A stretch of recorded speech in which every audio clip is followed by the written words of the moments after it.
Hello, music lovers, sports fans, liver transplant survivors. Welcome to the program. So, what am I going to talk about? Mostly, I'm going to talk about my liver transplant, just because it's fresh on my mind and the related political aspects of being on Medicare. All I keep thinking of is, my God, what do you do when you're 85 years old? Things are confusing and you're not 100% in control of your faculties anymore, and you try and navigate this friggin' maze known as Medicare.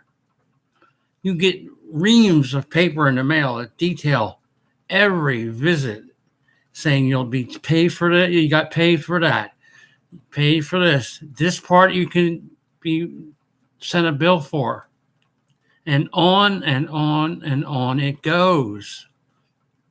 Then, just for shits and giggles, try and fill a prescription in a timely manner. I happen to go to a teaching hospital, which sometimes the people who issue the prescriptions are not always the doctor of record. So then you have to hassle with the folks and say, well, Dr. Ahmed Call is not my physician. He's the guy that issued the prescription. Well, we have to get in touch with him. Well, how do you suggest I do that since I've never actually met the man? How does that work?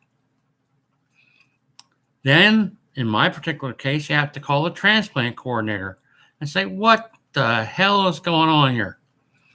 Then she calls the doctor, who finally issues the script, and maybe, just maybe, a week later, you have a prescription. In my particular case, tacrolimus is a drug that's anti-rejection, and if you don't take it, your organ rejects, and you get to go pick out a lovely pine box. So far, I haven't had to do that, but a couple times it's been mighty close, and I've wore out a lot of phone line hassling with these guys. I used an outfit called SilverScript, not the brightest bulbs in the Home Depot. I have to tell you, they're not that good.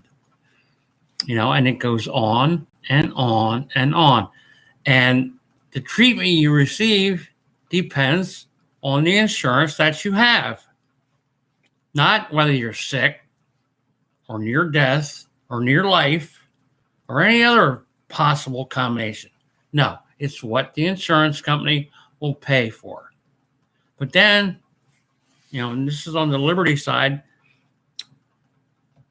all you hear about is Medicare for all, and it's too expensive, it's too this, it's too that.